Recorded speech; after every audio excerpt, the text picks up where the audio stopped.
I made this long case clock 5 or 6 years ago.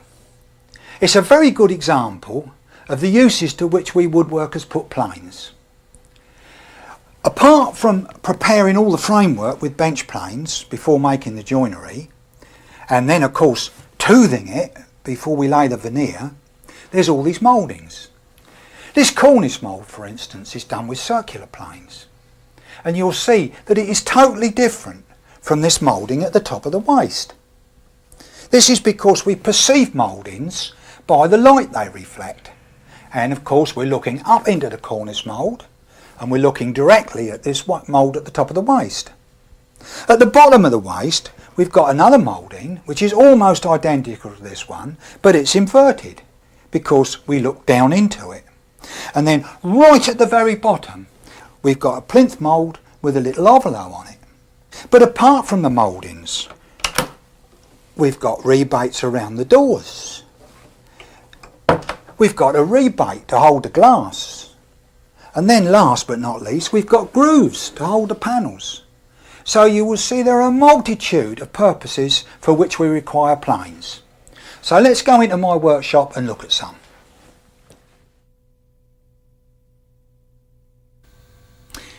Now you remember when we were looking at the long case clock just now, we saw what an important feature the rebates were. Were they rebates? Rabbits?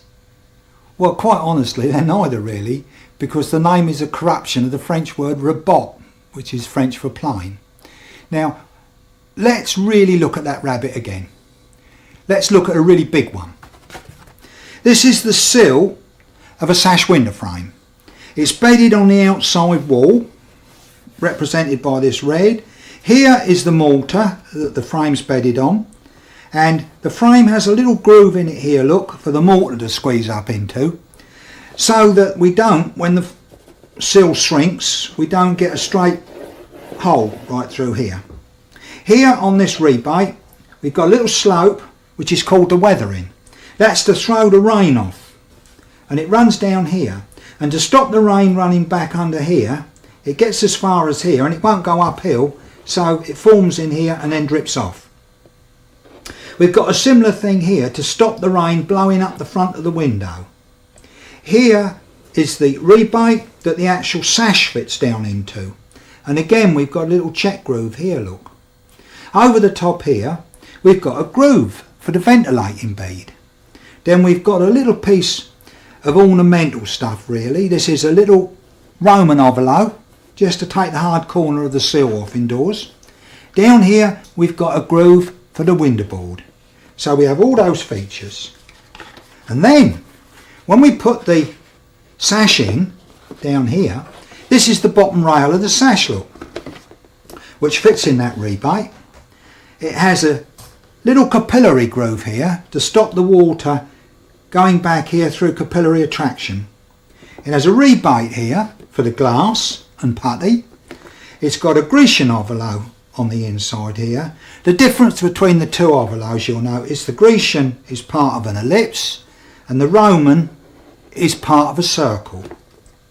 Then we've got the ventilating bead which fits in here, which has got this check on the inside and a quirk bead on the top corner. This quirk bead miters with the staff beads around the rest of the sash window. Here is the window board, which drops in there like so, tongued into the sill, and it has a groove here for the plaster to go into. The window board is actually fixed first, and the plasterer, when he plasters, it squeezes up in here. If this window board shrinks, we don't get a nasty gap here, and if it shrinks this way, we don't get a dirty gap here because it's only the tongue that takes that movement up. So you see, we've got all these features work with planes, starting at the nosing. 1, 2, 3, 4, 5, 6, 7, 8, 9, 10, 11, 12, 13, 14, 15, 16, 17, 18, 19. 19 different features, all work with a plane. Now, one of the biggest tasks is removing all this wood from this great big rabbet. So let's have a go at that next.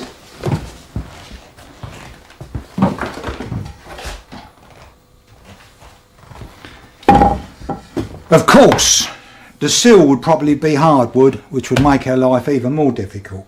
But here we've got a piece of softwood. We need to mark the rebate out first, and we do that by gauging its width. Now I'm using a mortise gauge that's put in 2 lines down there. The reason being that the planes I'm going to use don't have any fences, so I need something to delineate the far side of the rebate. The depth of the rebate I'm going to mark with a ordinary marking gauge, and the square line of the rebate I mark with a gauge. So this is the square line of the rebate, and that line is the amount of slope in the rebate. So I'm going to plough a groove first. Now, as I'm going to deal with grooves in a minute, you'll just have to bear with me. I don't want to do a lot of explaining. Now, this is an old wooden plough. Just look at what it's knocking out.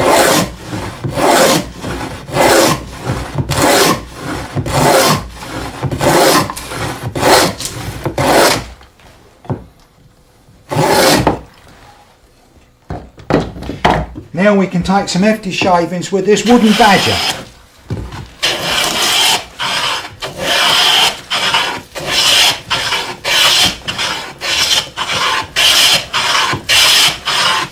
There we go.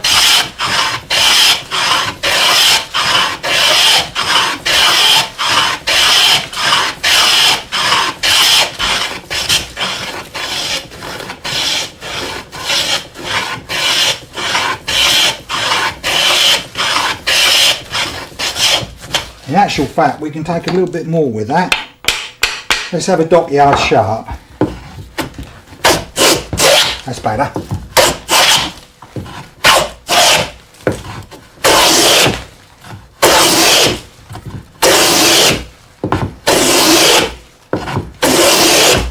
Now I'm watching the lines here.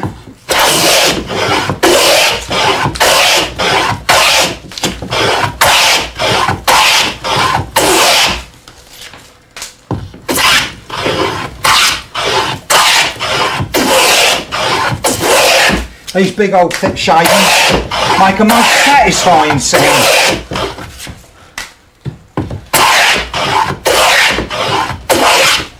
Now when I'm almost down to that line, I change planes.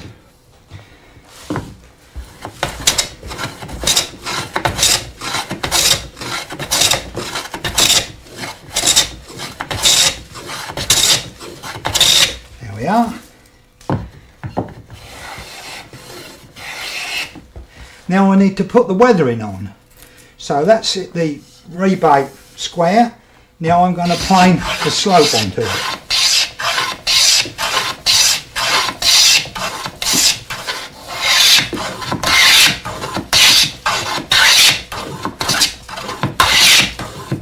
So I'll plane that down until I meet the other gauge line.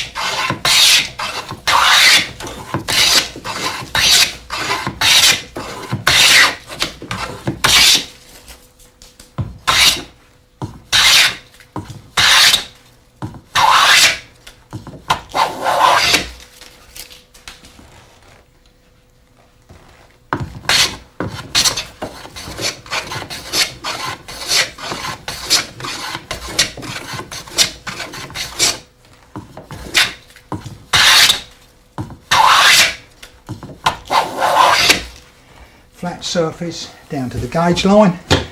Now I expect you were wondering how I'm going to get that little quirt in there.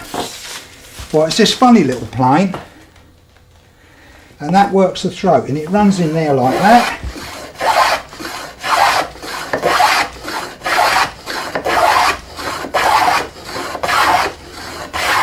Has an automatic depth stop built into it.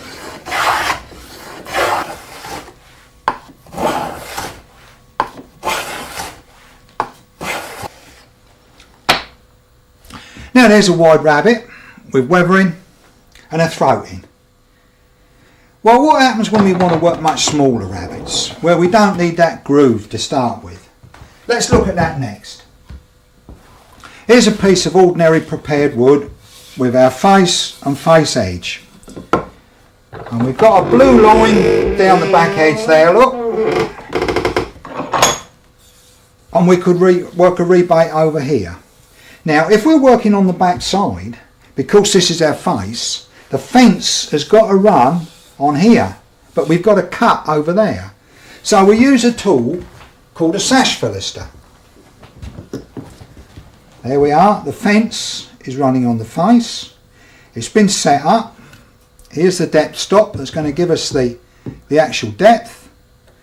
And this little pattern here is a piece of boxwood called the boxing, let in to make the sole of the plane hard wearing. So there we go. Look how sweet that's cutting.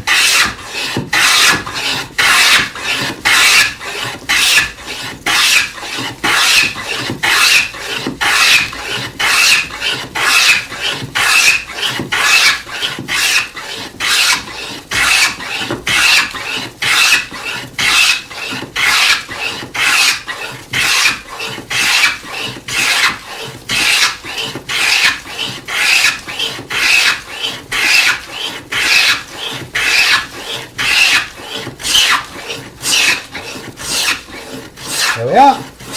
Depth stop, stopping the cut. I enjoyed doing that. There we are, a rabbet on the back edge. Now, what happens if we want one on this corner? Well, we don't need to reach over the job. So we can use this plane, which is called a moving fillister. The fence is screwed to the bottom of the plane, and it works over like so. We're not going to leave much wood on this edge, but there we go.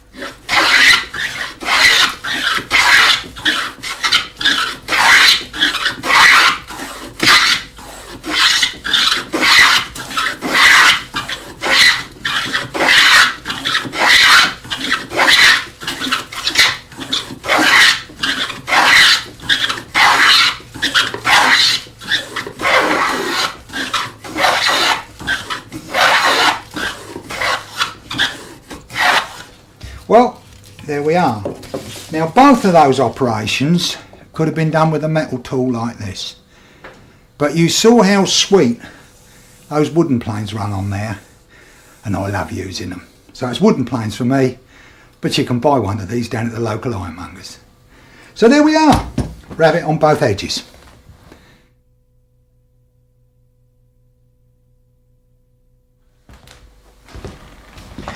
Do you remember this old friend that I used a little while ago and went like a bull at a gate and promised that I'd show it later on? Well, here it is. The wooden plough, a very, very simple tool, may look complicated, but don't let that fool you. It literally comprises of an ordinary plane, just a plain body, on two rods, wedge held with a fence. On the underside we've got a skate and a depth stop. The depth stop is controlled by this wing nut on the top, which winds it up and down. Really, that's all there is to it. It comes normally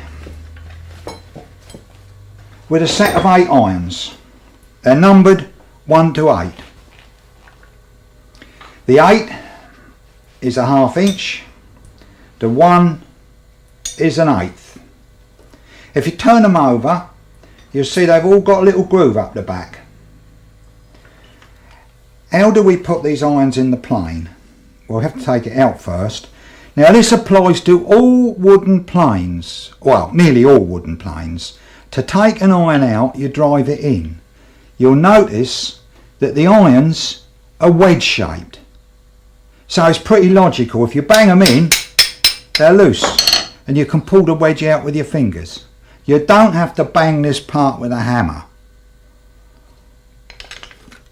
So there's the iron.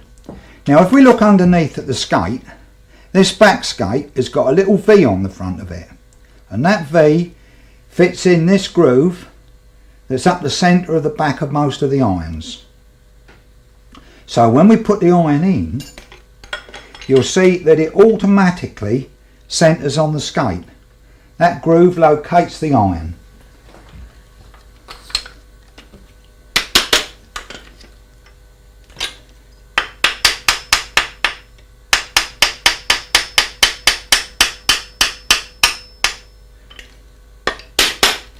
Well, there we are, that's pretty simple. We can adjust the fence. You can put it in position more or less by hand. And when you've got it nearly where you want it, you just clip it firm with the wedges, and if you tap on the end of the beams, you'll pull it in. There we are. One of the important things to remember is the fence is sort of swivelable. In other words, it'll go out of parallel very easy. So when we set it up, we have to be careful to make sure that the fence is parallel with the body.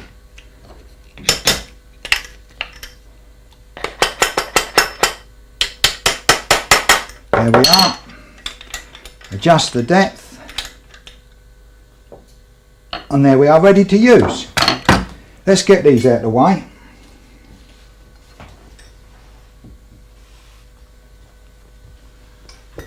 Now you're going to find a plough like this with a full set of irons for less than £10. Occasionally you'll see one of these that is a work of art. In other words, it's got a handle, it's made of exotic wood, it's got screwed stems with wooden nuts on. All the fittings are probably nickel plated. They're really fantastic things, but they're a collector's item and they fetch well into 3 figures. It's not necessary for our work. So let's use the beast. Now you saw just now when I ploughed that sill that it really tore the wood out, and I do mean tear. So we need to take some precautions that it doesn't tear the surface away. So we always mark the groove that we're going to plough with a wooden plough with a mortise gauge. So there we are. We've marked the actual groove. 2 nice deep cuts from a mortise gauge set up to the width of the iron. Look at that.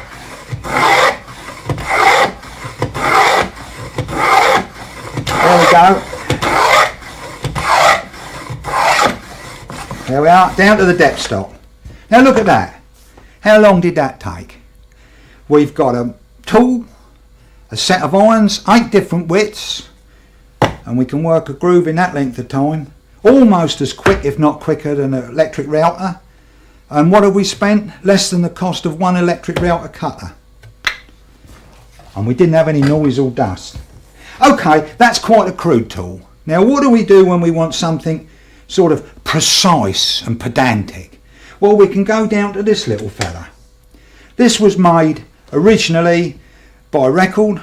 This is the Record 043. Unfortunately it's not made anymore, but there's stacks of them about second hand. Just look at this. Look at that. A real precise groove, ideal for grooving the sides of drawers to take the bottom, preparing little mouldings, all sorts of things where we want to be super accurate and precise. It makes grooves up to 1/4 of an inch wide. What happens when we want to go wider? Well, we can use its big brother. This is the 044. Exactly the same story. Unfortunately, it's not made anymore. There are patterns of the 044, and I think it's called the 044A or something like that. But it's not a patch on the old pattern. The new one's got a horrible shaped plastic handle, very difficult to control. And there we go.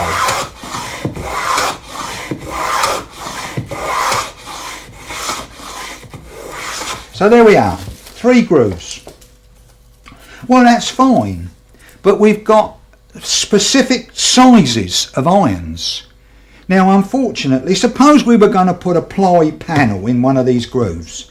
Now, ply has a tolerance of plus or minus 1/2 mil on its width.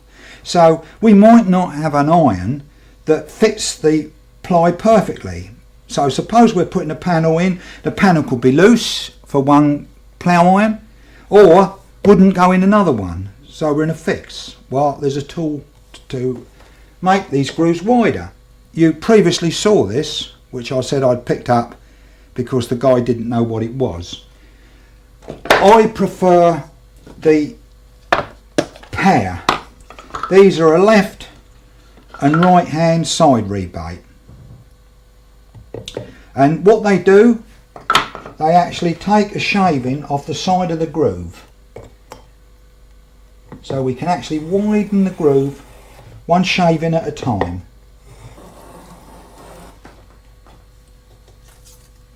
So there you are, a shaving off the side of the groove. So we can increase the width of the groove a shaving at the time to make it a precise width. Well, that's fine. We've got 3 grooves in the face of a bit of wood. But what happens when we want a groove on the edge, as in a tongue and groove joint, which is very common, isn't it? Let's look at that next.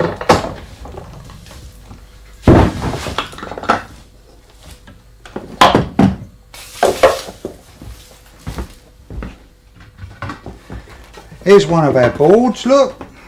Pop him in the vise. Block of wood behind to stop it wobbling about too much. Now, these planes are very, very easy to get. They're sort of not used anymore, so they're about in abundance. They're a wooden grooving plane and a wooden tonguing plane, and they're made in pairs to suit a certain thickness of board. If you really want to work with antique tools, well, they're there, but they are a bit long-winded, rather nice to use. I prefer this chap. Now, that's not a push me pull you at all. What it is, it's a tonguing plane on this side, the fence is in the middle, and on the other side we've got the grooving plane. So let's work the groove first on this edge. Straightforward.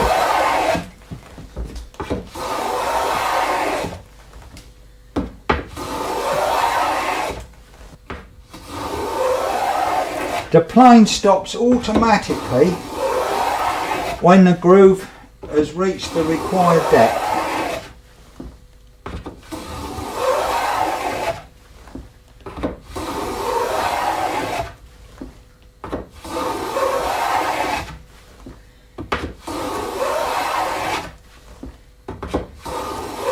There's no particular skill required to do this, other than to be able to sharpen and set the tool up, which just follows normal procedure.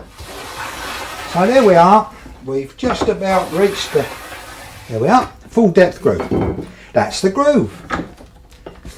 We're putting that while we make a tongue. So this time we just turn the plane round. Instead of using it that way, we use it that way.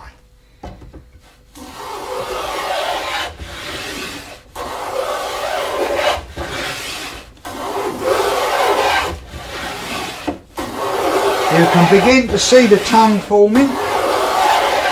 Again, the plane stops automatically when it's reached the proper depth.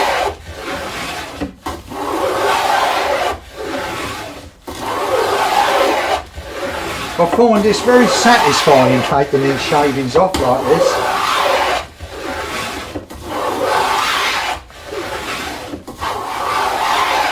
There we are, we're just coming down to the deck. So, the proof of the pudding is in the eating. A perfectly fitting tongue and groove. That was easy, wasn't it? Excellent, Bob. So, the proof of the pudding is in the eating. A perfectly fitting tongue and groove. That was easy, wasn't it?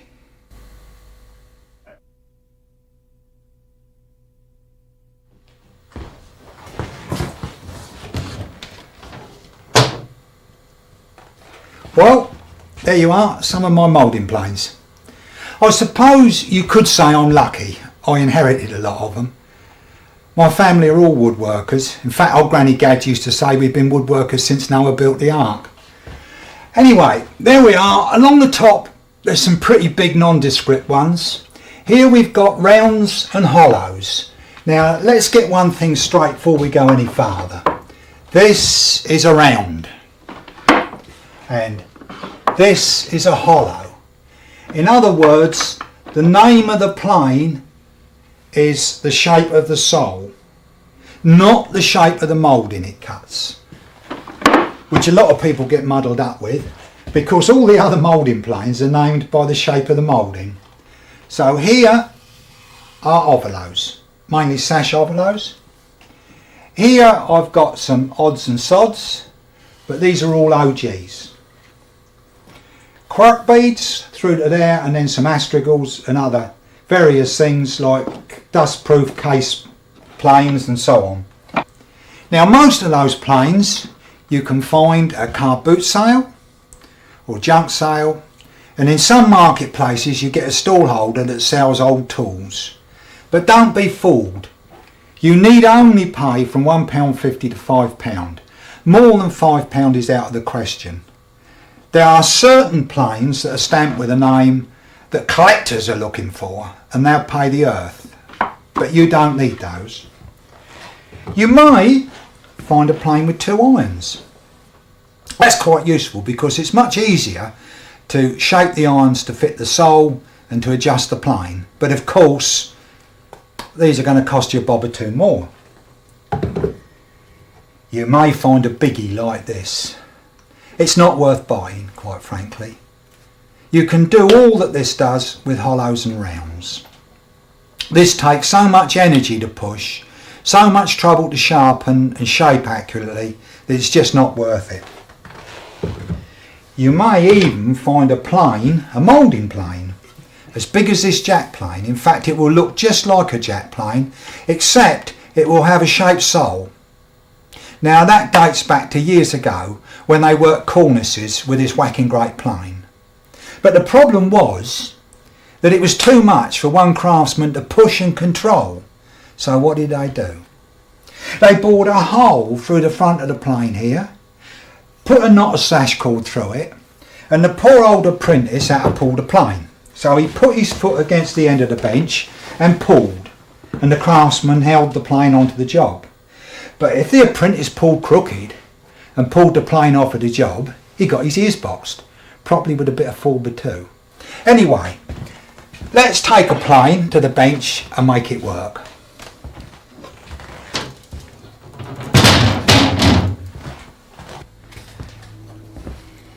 Now, just what are you looking for when you go to buy one of these? Well, first and foremost, it's possible that it's been kept in somebody's garden shed. Poor old Uncle Harry's died and they've put his tools in there, forgot all about them, and then thought they might be worth a bob or two. Rust is your biggest problem. Just like we had with the plough, we knock the iron in to take it out. And if it's still stiff and you do need to bash the wedge, lay it on the bench like this and just tap it there gently. See how easy that comes out?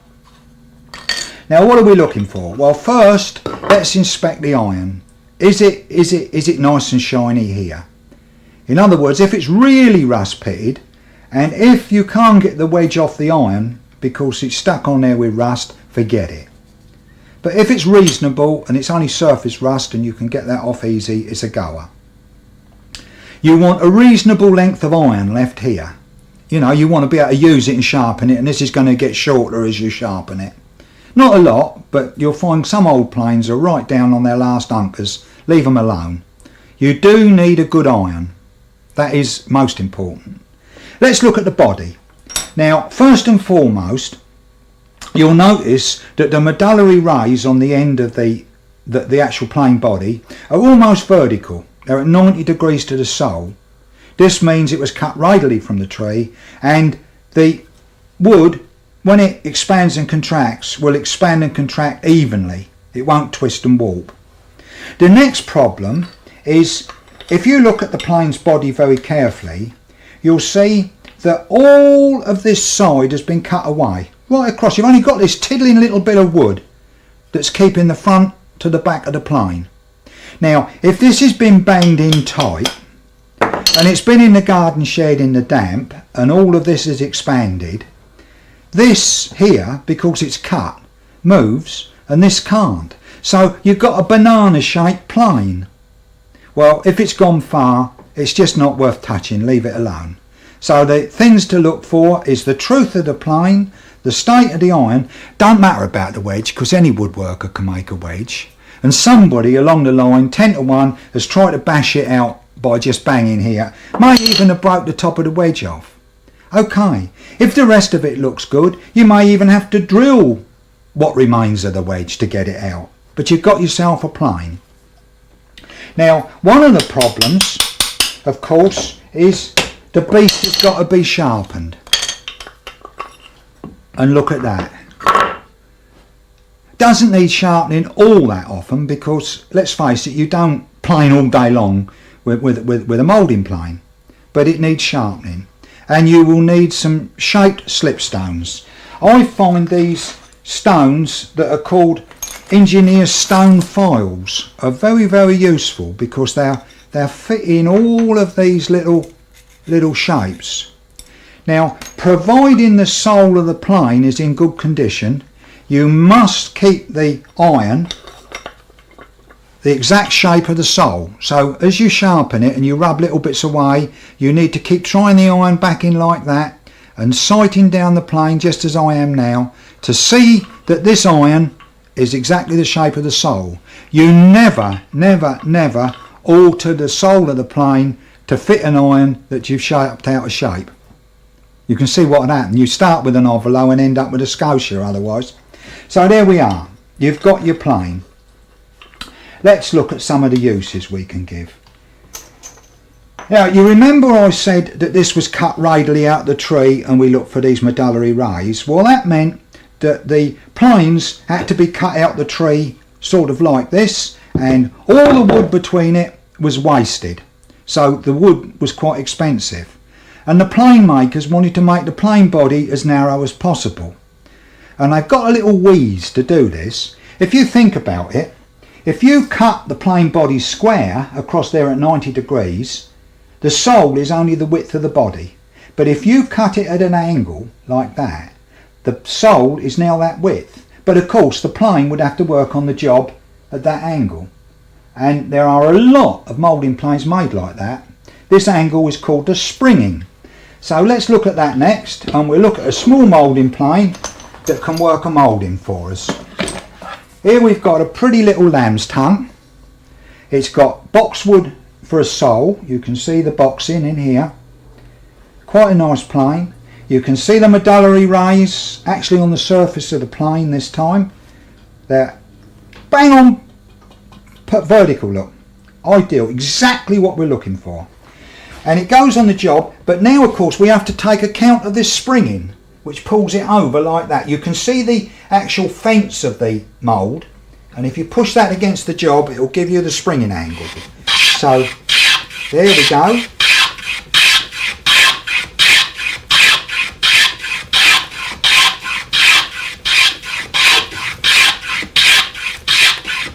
You don't want too thick a shaving with a moulding plane, or you don't get a nice finish on the face of the moulding. All the planes have got automatic built-in stops, so that when they get to the required depth they just stop planing.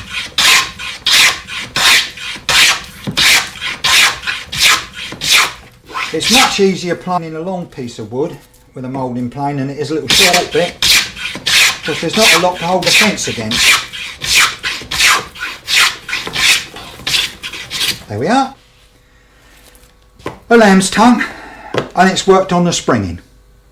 So that literally is a single mould. Now we can work ovalos, scotias, OGs, all sorts of things, small ones like this.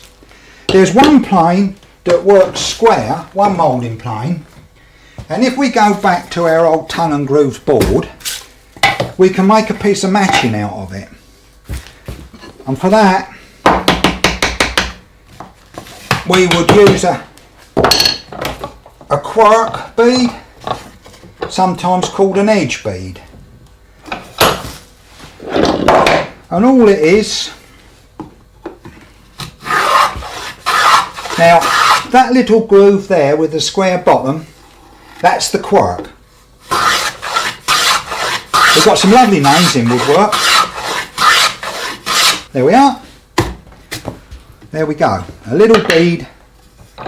So now we've actually got a matched piece of tongue and groove. Well, that's fine for all these little narrow mouldings, but what happens when we've got a really wide one? Well, if you've got some hollows and rounds, you can literally work any moulding. So let's look at hollows and rounds. Well, first of all, let's just look at some rounds.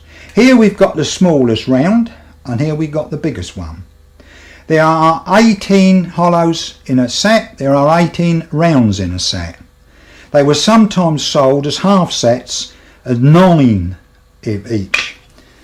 There is a problem, because various makers numbered their planes. They're all numbered on the back 1 to 18 to give their sizes, but unfortunately the manufacturers never got together.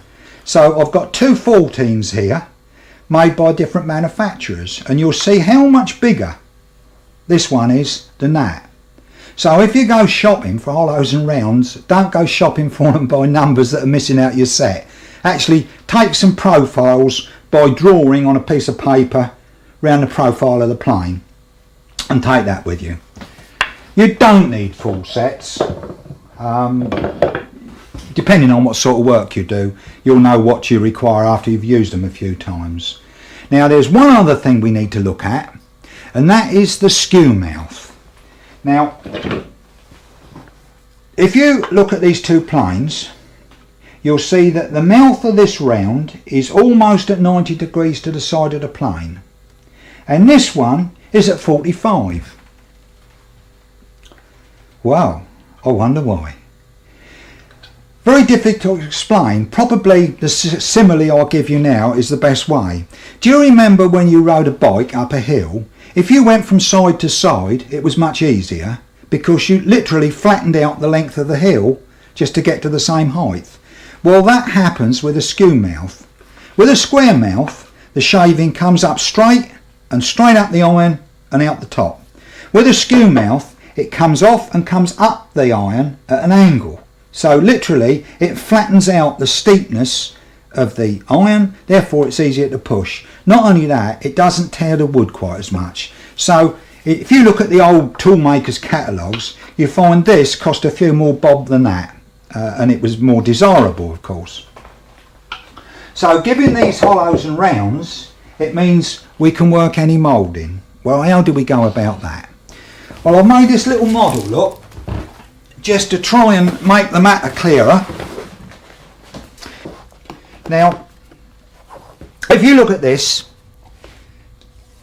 this represents the enlarged section end of a length of wood, and we're going to work this moulding that we've drawn on the end. The first thing we do, believe it or not, is to do some rabbets and grooves. If you look at this part here, it's just a rebate, and it goes down and it gives us a datum on this surface here. When we looked at the hollows and rounds, you will have noticed there were no stops, so we've got no way of determining the depth they cut to, so we need to put these datums in on the mould. The next thing is this groove, which we've worked here to give us the far side of this little bead, and over here we've worked a groove, and the bottom of it is the datum for this point here. That's fine. The next thing we do is we take our rebate plane and we take all these corners off, okay, and we probably knock this off with a chisel and then plane it true to give us a datum for the top of the bead, and we've got a little chamfer along here just to give us the two tips of that scotia. And then we can take our hollows and rounds, and with a round we can very easily work this scotia, a hollow round the beads, a hollow round the top of this OG, and then we end up with our finished mould. Now I know what you're thinking. He's covered rebating, grooving and moulding, all with separate planes. Why the hell doesn't he use a combination plane?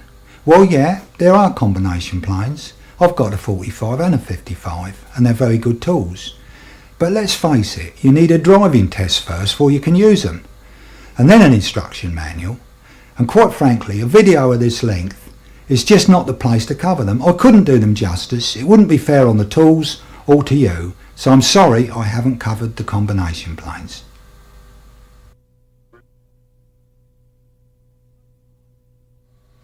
Well, so far I've only shown you how to work straight wood, but life ain't that easy, is it? You know, we've worked grooves, rebates and mouldings on a straight bit of wood. But most furniture's got some curves in it somewhere. So we have to work mouldings, we have to work grooves, all sorts of things on the curve. And that becomes rather difficult sometimes. Planing. Let's talk about planing to start with. A flat curved surface. Well, without doubt, the old compass plane is probably the easiest tool on a fairly big radius curve like this. It has a spring steel sole that we can adjust from a convex to concaved. Smaller curves, we'd probably use a spoke shave. A lot of craftsmen favour the old wooden spoke shave because the solid blade works so well. It's not a bad tool, even on a fairly big curve, as you can see there.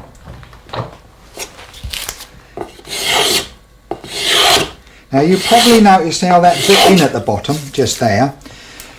Think of this wood as a bundle of straws. All the wood fibres are a bundle of straws. And when we go down here, we're cutting across the end of the straws. As we get up there, we're cutting into them, so we're forcing them apart. So all curve work has to be plane downhill. So we plane down and then we turn it round and we work back this way. When you've been at it a few years, you just turn the tool round. But to start with, that's not so easy.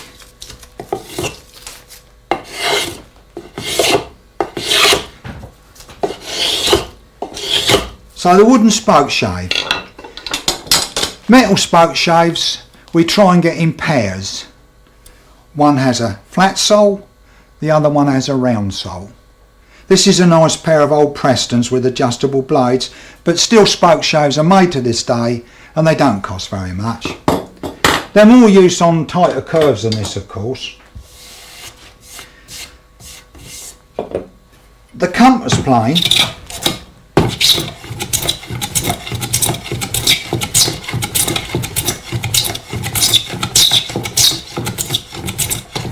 is exactly the same story as the spoke shave. You need to work downhill, and this applies to pretty well all the tools.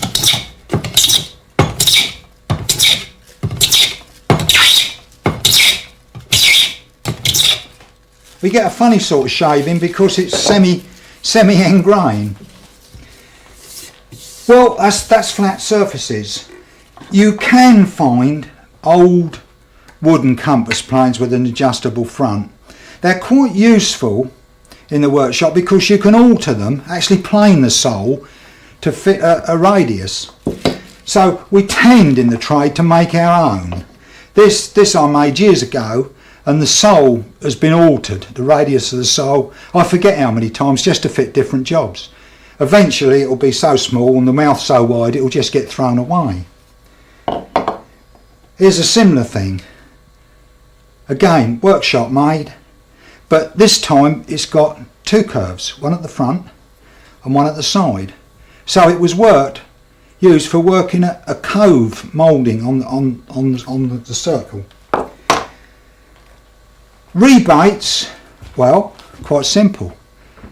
We make little rebate planes, made in the workshop, quite easy to make. That one of course had a curved sole, this one is curved the opposite way. Sometimes we make them curved both, but quite frankly these planes and this one are capable of being altered. So we'd make them and use them for the job. We'd make them specifically for a piece of furniture and we keep them, and if we needed something similar again we just alter the plane. Here's a little old moulding plane, look, made out of a scrap of mahogany in the workshop to work a mould on a curve. The iron's just ground to profile, the plane's knocked up in half an hour or so, the wedge has been borrowed for another plane. They're just kept in a box and maybe never used again, sometimes used quite frequently.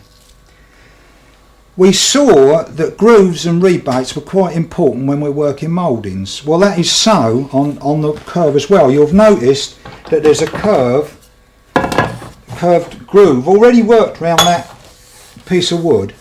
Now that's been worked with a most peculiar tool. It's available around second hand still. It looks a wee bit like a spoke shave, but it ain't. You'll see that this has a fence on it. There are other fences in the box. Here's a straight fence which would go on here and just bolt on in place of that one, and here's one for a much tighter curve.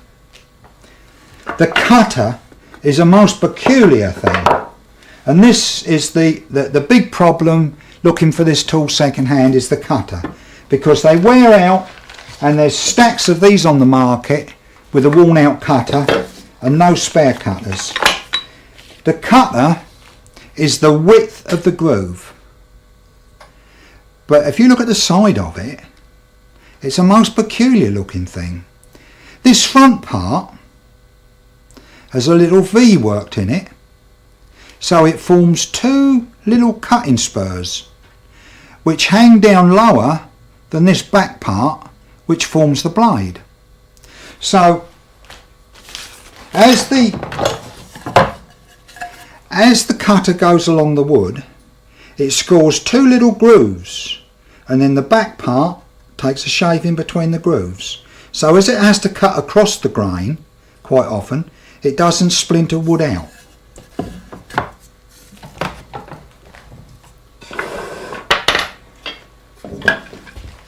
And it works round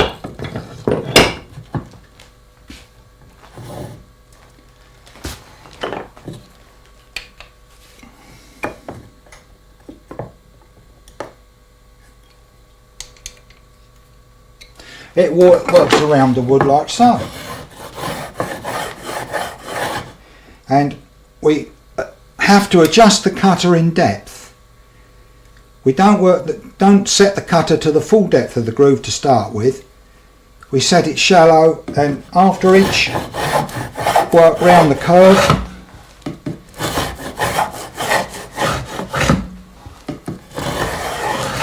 we just drop the cutter a little bit. It's a long, laborious job, and this is where we can really say that maybe an electric router will beat the hand tools, even for a one-off. But it's still a very good working tool.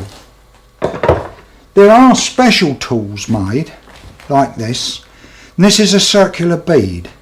In other words, it's made to work a bead on the edge of the wood for circular headed windows, and it works round where this one cuts the bead going downhill that way, and very much like the tonguing and grooving plane we saw earlier, we turn it round and it cuts the same the other way, so we work downhill and downhill. All very complicated, but the most simple tool in the workshop is the scratch stock, and quite often it just looks like this: a scrap of wood picked up off the workshop floor, a lump cut out of it, another piece screwed on the face, and a bit of old hacksaw blade or bandsaw blade clamped between them, and that's used to scratch a mould or a groove.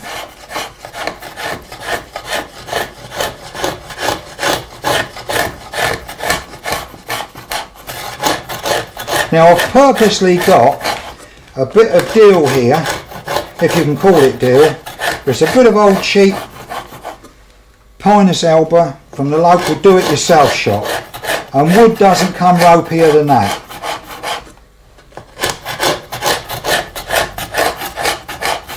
But there you are, we're getting quite a reasonable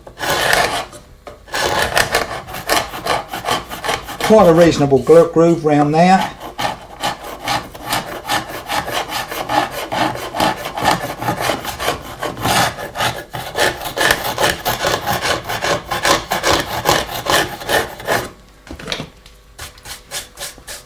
There we are, look, not bad. And of course we work down grain there. Well, it takes time to find a bit of scrap wood in the workshop and make that, so quite often a scratch stock is made up like this as a more permanent tool. Just two pieces of wood with little bolts through them to hold them together, to hold a cutter in place, and a fence which will slide backwards and forwards so you can adjust the cutter from the edge. And on normal hardwood they work famous.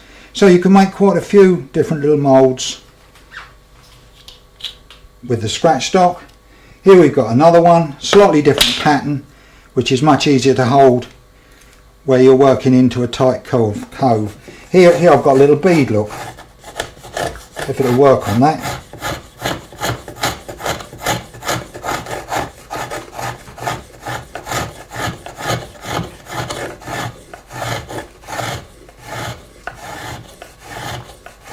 So you see, no money at all, just workshop waste and a broken hacksaw blade. So literally that is a quick look at curve work, but most of the principles we've seen on the straight work applied to the curve. We work the mouldings, rebates and grooves almost the same using these tools.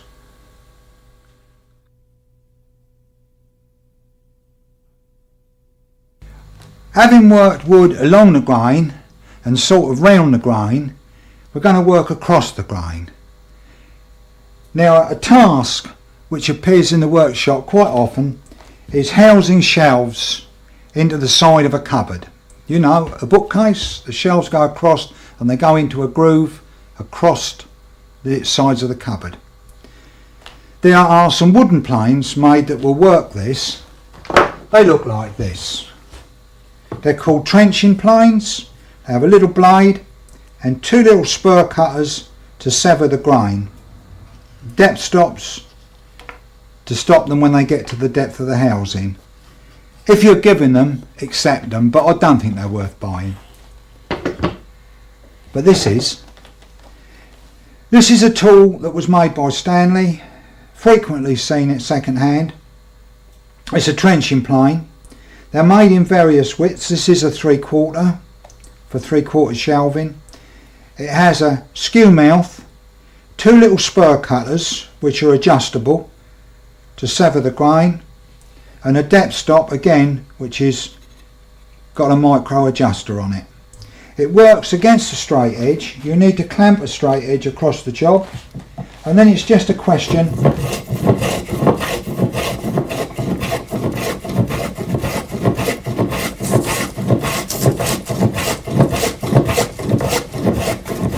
as soon as the housing is deep enough to contain the plane, you want to take the straight edge away, and I'll tell you why.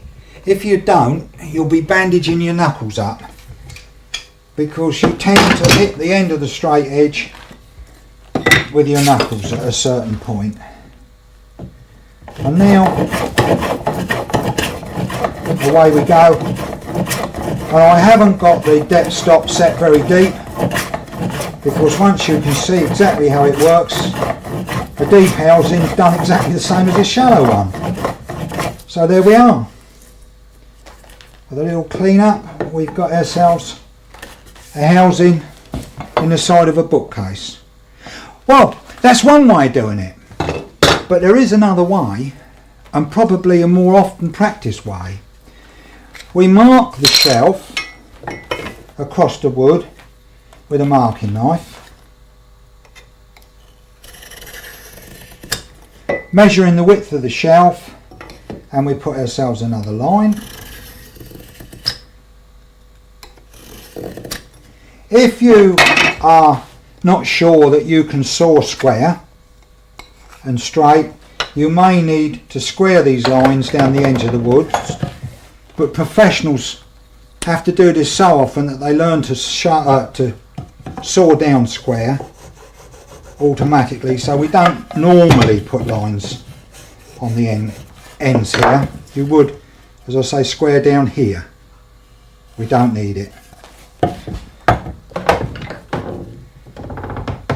Now we take a saw and we saw on the inside of these lines,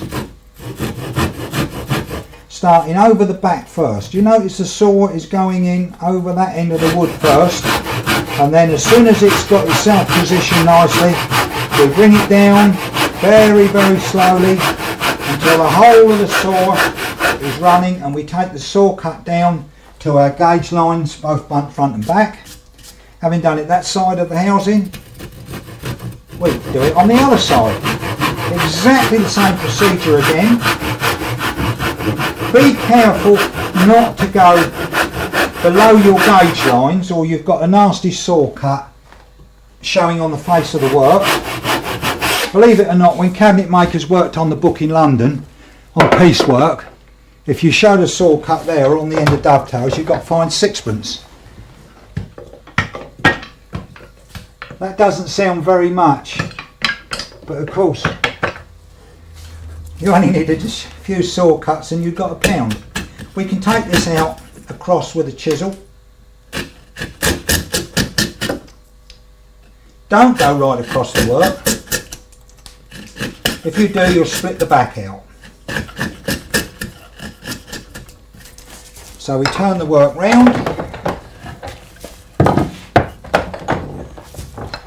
and now we take this out.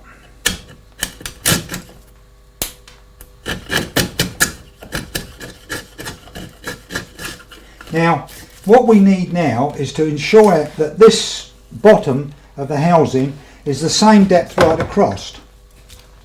So we use a router for that, and we set the router up down to the gauge line exactly, and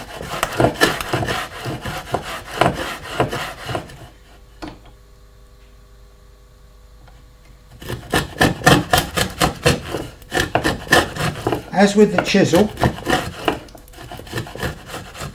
we don't go right across, we turn around and come back. Now because I didn't saw quite to the full depth because I didn't want the saw cuts to show, we're left with a fluffy edge. Well, that is easily eradicated. We take a sharp chisel and we just pull it along either side of the housing like this,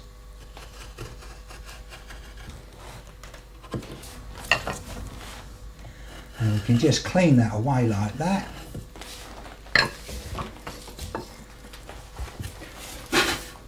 There we are. We've got our housing. So, housing for a shelf and a bookcase. Well, there are other sort of housings, and quite often they're blind. This could have been blind so that it didn't go right through.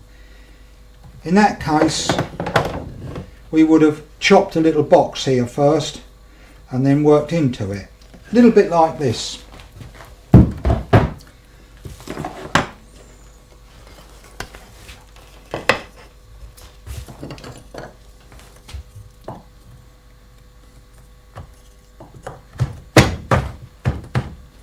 I want to house this piece of sycamore into this piece of mahogany. In other words, I want to let this into there. So I chop this away using a chisel.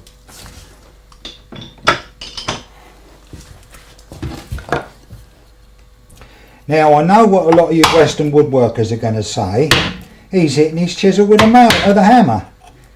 And you don't do that, you only hit chisels with a mallet.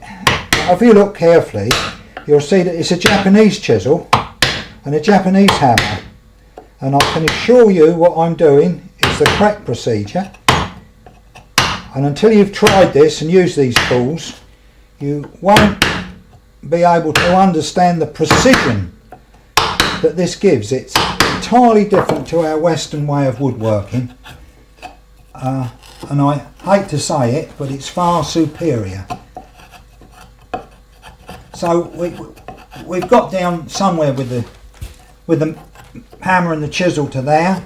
But what we need now is a nice flat bottom. There we go, a nice flat bottom to the housing to take the glue. This is a little Stanley router, made by Stanley's. Records make one exactly the same. There's a dear little brass casting that some tool shops have that's like this. Both of these are freely available new, or you can make yourself a little baby old woman's tooth like this in the workshop. Nothing very difficult about that at all. Any old plough cutter or combination cutter will do. There's a slightly bigger one with a brass sole. Both workshop made. We'll use this little one today just to clean up the bottom of this housing. A little bit more. When you get into the bottom of a housing like this and you just want to take one shaving, what you can do, you can actually pack the router up. If you push the cutter so that it's touching the bottom of the housing, and then just put a shaving, the thickness of a shaving you want to take under either side of the router, like so, and then push a cutter down. That's the actual cut you're going to take off the bottom of the. Hello, we're loose.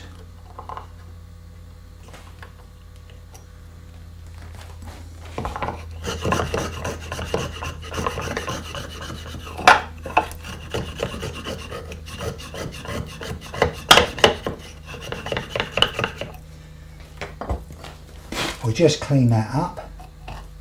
Yes, these are Japanese chisels as well.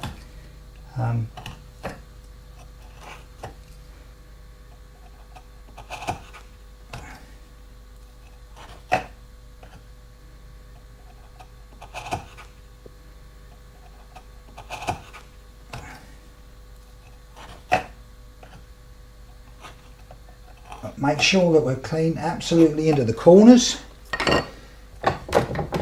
We'll turn it upside down.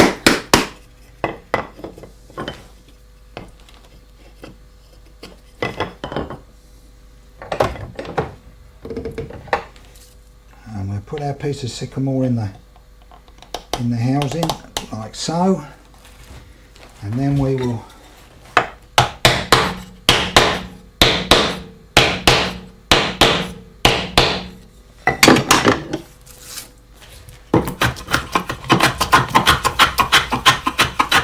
quite a lot of wood to remove to start with.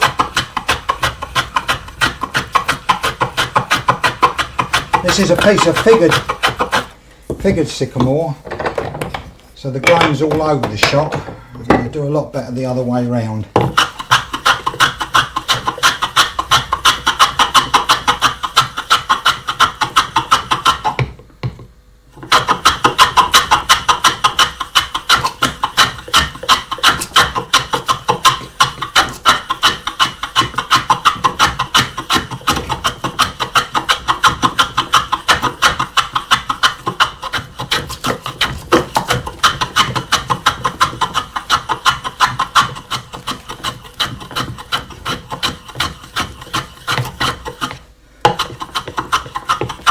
I know what you're all waiting to see is how good a fit was it. Well, we'll see that in a second. Allow me to get another plane.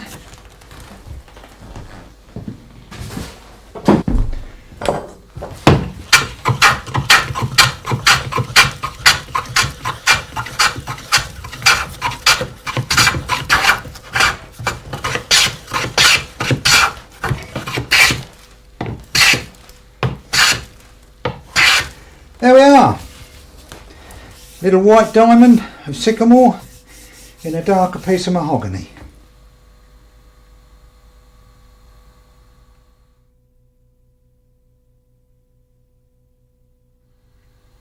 A task we are repeatedly asked to perform in the workshop is to plane the end of wood square, maybe a mitre, to plane a mitre on a moulding, or even to plane a shoulder on a housing or a tenon. They're all end grain. We use a slightly different plane to those that we've looked at before. This is a typical bench plane with the iron bevel at the back. You will see the size of the mouth. If we turn the plane blade over so the bevel is uppermost, we get a much narrower mouth. Just look at the mouth comparison on these two planes. Now this is going to give us a really precise cut on end grain, and that's what we're after. If you stop and think, we look at mouldings that are mitred and the thing we see is the mitre. We look at drawers and we look how they fit, it's the ends. So we need to plane them very precise. Let's just look at the shoulders first. Well, you plane them what with? A shoulder plane. It come in a variety of sizes, from these great big ones down through smaller and smaller until we get to this little chap. They are all freely available, either new or second hand. Patterns are being made, although they're not made by the original manufacturer, there are patterns made. So to plane the shoulder, let's use a modern shoulder plane.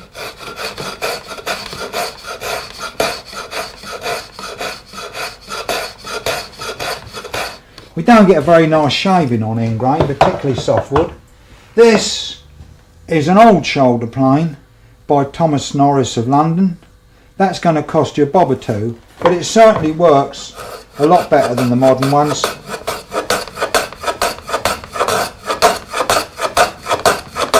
There we are. While we've squared up this shoulder, this end grain, you can see we're nice and smooth now. What happens when we want to true the end of a board like this? Well, we need a device to hold it on. We need something that is going to hold the wood square, and the plane can run in a rebate to keep that true. So all we have to do now to plane the wood true is to present it to the plane, and we can take one or two nice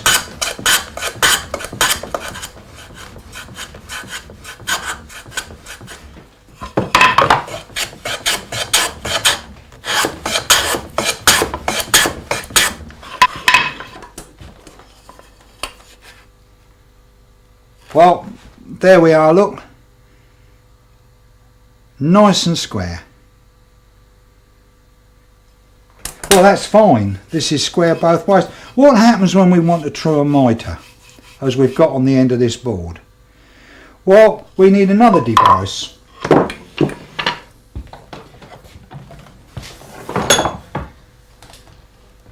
This is a workshop made device. Its name is a donkey's ear. You can see why. I've never heard it called anything else. Normally it is held by this piece in the front vise on the bench, but so you can see it clearly today, I'm going to try and fix it on the bench just here.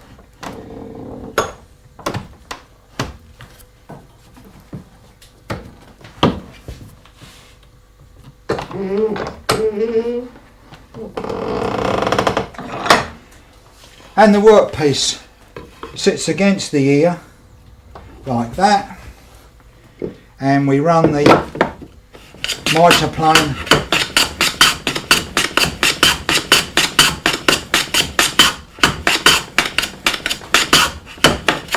there we go. Look at these lovely end grain shavings. So there you are. We've got a reasonable mitre, which could be on a piece of skirting or a plinth, and if this donkey's ear is made accurately, that mitre is going to be a perfect fit. Well, that's fine for mitres across the board. What about the common task of mitring and moulding? Say a picture frame, for instance. We'll use a mitre chute, very similar to the normal mitre shooting board, but of course the stops are on at 45, and we can shoot the moulding by fitting it in here.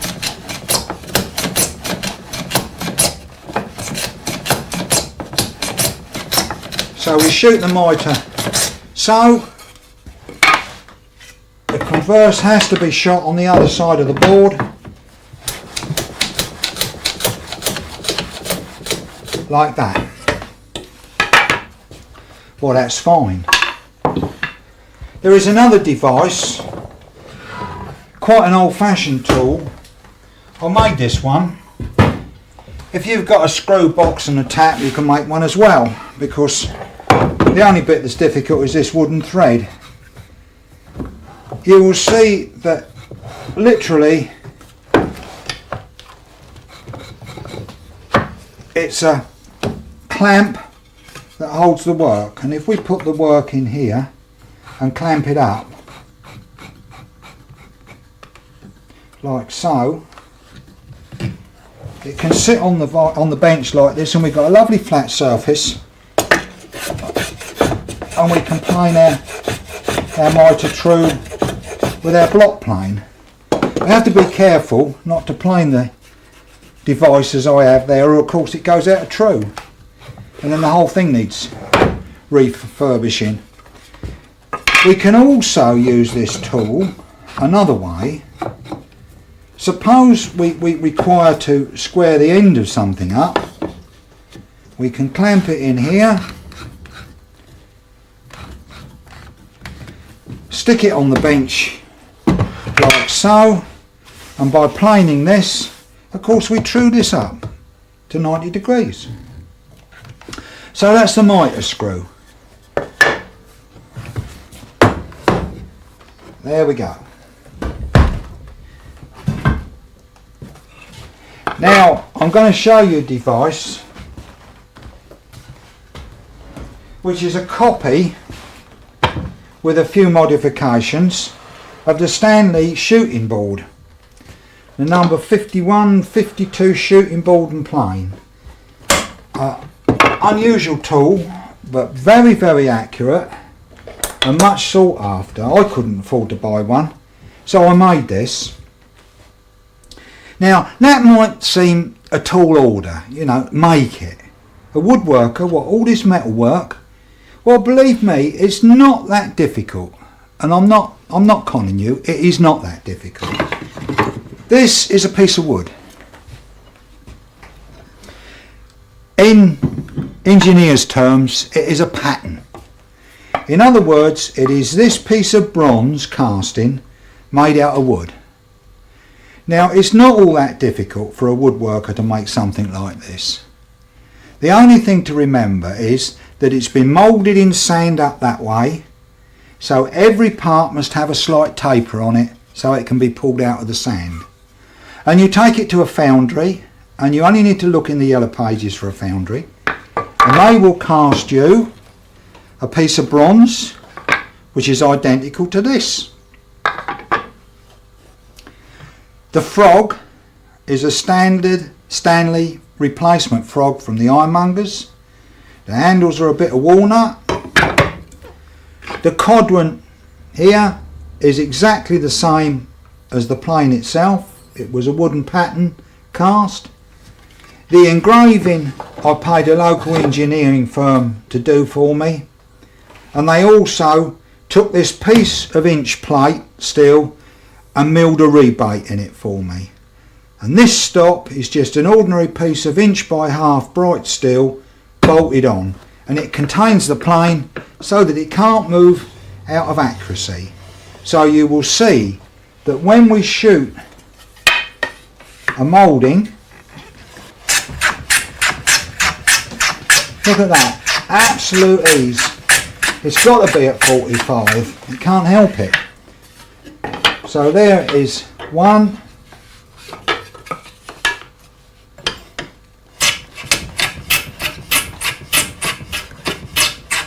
There is the other mitre.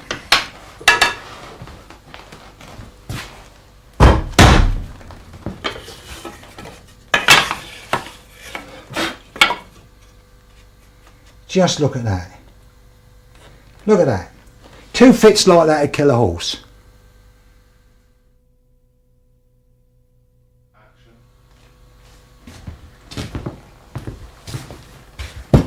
Well, we're getting to the end of this video, but there's a few woodworking things that I really want to show you.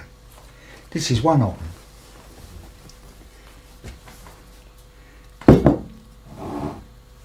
Now immediately you're wondering, what the hell's that got to do with woodwork?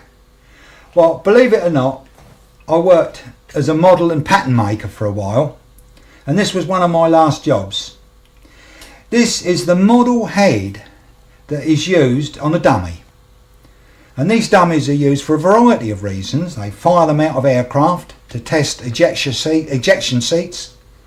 They're used in set up car accidents to film what happens to human bodies.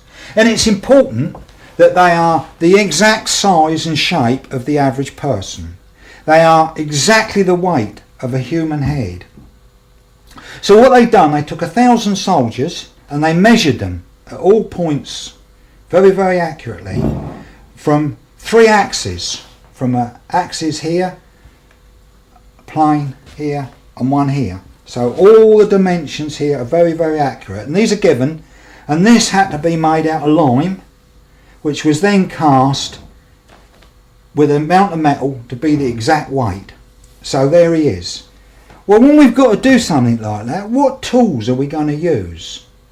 Well, of course, there are carving tools, but they don't get the right finish. And don't forget, these measurements we've been given are in thousandths of an inch. We're very, very precise. So we use little tools like this. Look at these little darlings. And these are available today from the better tool shops. Brand spanking new. And once the block is made up and roughly carved, we can begin to shape it with these spoke shaves. And they come very much like the full size spoke shaves that we looked at earlier. Some have round bottoms, others are flat bottoms. And I've literally shaped them to suit my use. Nothing very fancy about those. Last of all, there's this little chap, and this is a little beauty. Whilst I was making this head, one of the tool makers in the same factory went away and made this during his lunch hour for me, or lunch hours. So there it is, a beautiful little spoke shave. It's a really fantastic tool. I'm very proud to own that. So there's those. But in recent years, I've started using Japanese planes to do this sort of work. And they come like this. Here we've got 2 sets of planes. Now we're going to look at Japanese planes just very briefly in a minute. But these little chaps, look, are true miniature planes. You can see the shapes of the soles in this middle size. I call these thumb planes and these finger planes. Maybe I'm wrong. The Japanese have probably got some unpronounceable name. But they're a fantastic little tool because they're so accurate to use. You know, take a tool like this little circular hollow, and it will plane.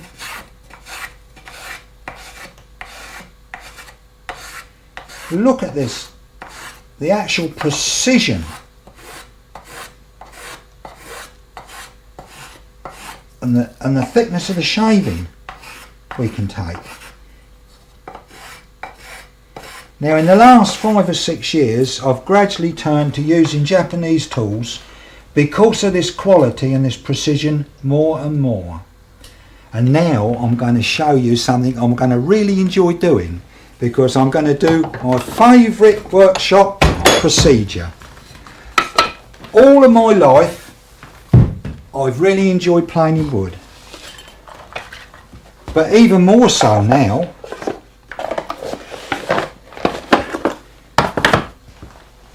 because I use these chaps.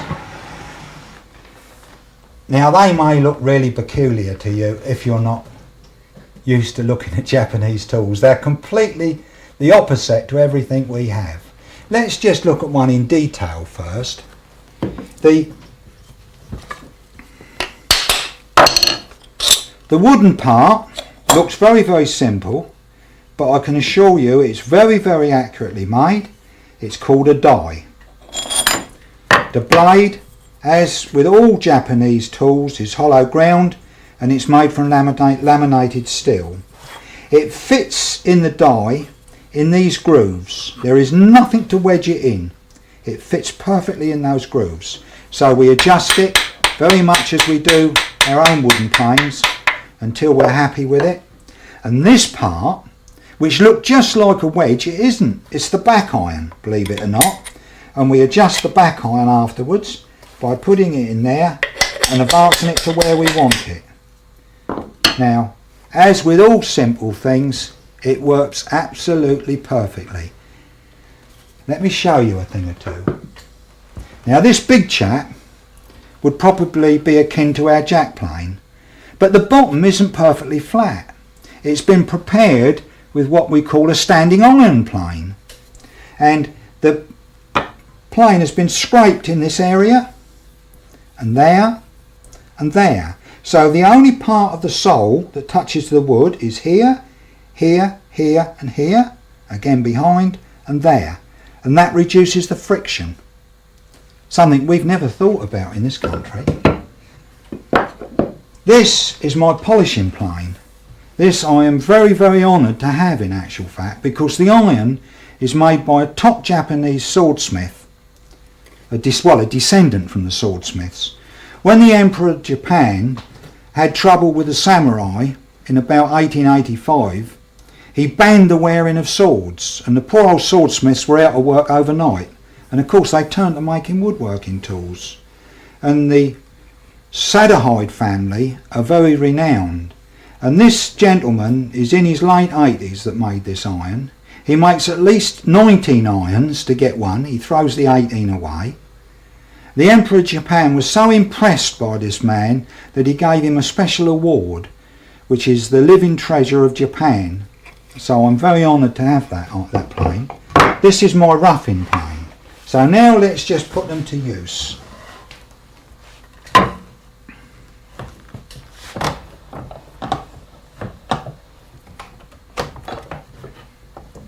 Now you'll have to bear with me a bit, because quite frankly I enjoy doing this so much that I tend to do my thing. Now look at this, it's pathetic, it's really rough, it's horrible, but just look, this is my roughing plane.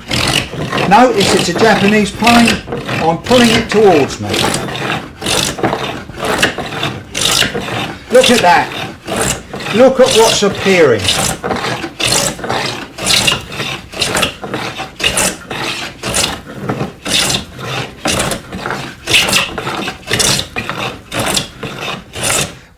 having knocked the rough off, we can begin to see the beauty of the surface.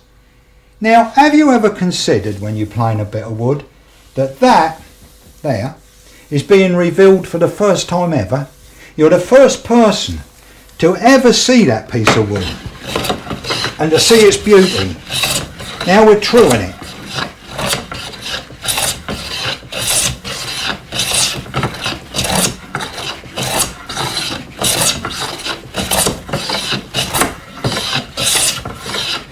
And we can begin to see the real beauty of that piece of walnut.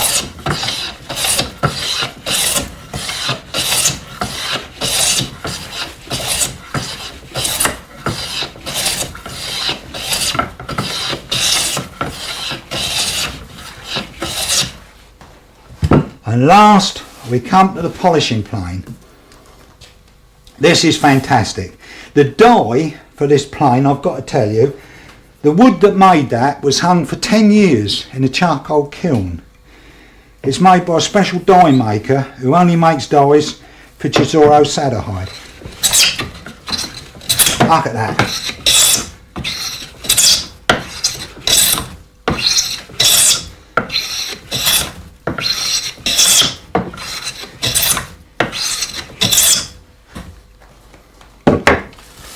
Well, there you are. Just look at that.